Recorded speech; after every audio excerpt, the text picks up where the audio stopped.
দেশের দক্ষিণ পশ্চিমাঞ্চলে আইটি শিল্পের বিকাশ ও উদ্যোক্তা সৃষ্টির লক্ষ্য নিয়ে 2017 সালে যশোরে Sheikh Hasina software technology park প্রতিষ্ঠা করেছে সরকার।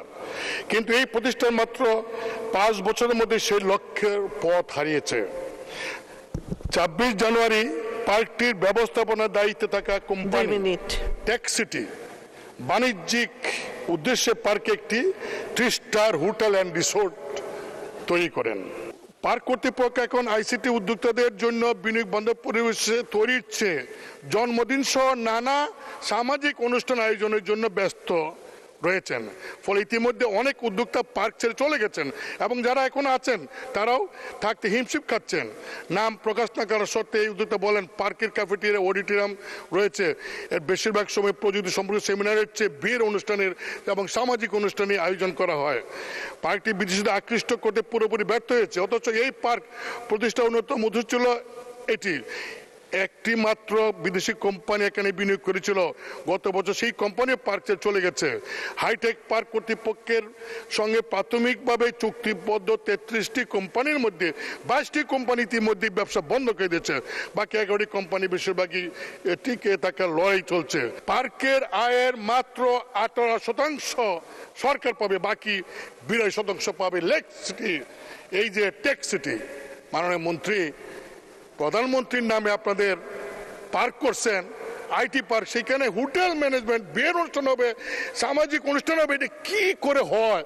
আবার ব্যবস্থাপনা আপনারা করলে সমস্যাটা কোথায়? একটা থার্ড পার্টিকে দিচ্ছেন যারা এটি ইনকাম করে 18% আপনারা পাবেন আর বাকিরা তারা পাবে।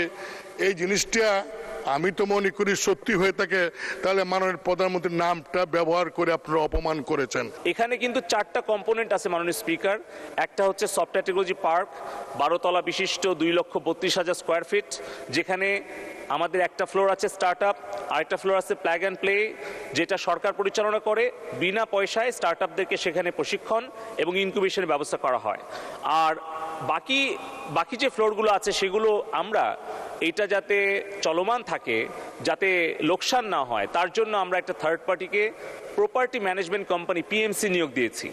এর জন্য তো মাননীয় স্পিকার, মাননীয় সংসদ সদস্যর প্রশংসা করা উচিত যে আমরা একটা স্মার্ট অ্যাপ্রোচ নিয়েছি। আপনি খেয়াল করে দেখবেন সরকারের অসংখ্য ভবন এবং অবকাঠামো পড়ে আছে, অপচয় হচ্ছে অনেক সরকারি জনগণের ট্যাক্সের পয়সা, কিন্তু যশোর থেকে আমাদের 5 বছরে কিন্তু 1 পয়সা আর বিনিয়োগ করতে হয়নি।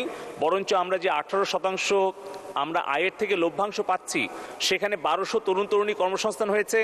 ঢাকা থেকে অনেক কোম্পানি যশোরে গিয়ে চাল ডাল, শপাপ, বিভিন্ন ই কমার্স এবং সফটওয়্যার কোম্পানি সেখানে কাজ করছে, বিদেশি বিনিয়োগ এসছে।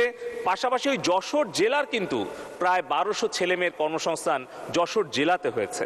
আর উনি যেই বিষয়টি অভিযোগ করেছেন যে ডরমিটরি, সেখানে আমাদের 80টার মতো রুম রয়েছে মাননীয় স্পিকার।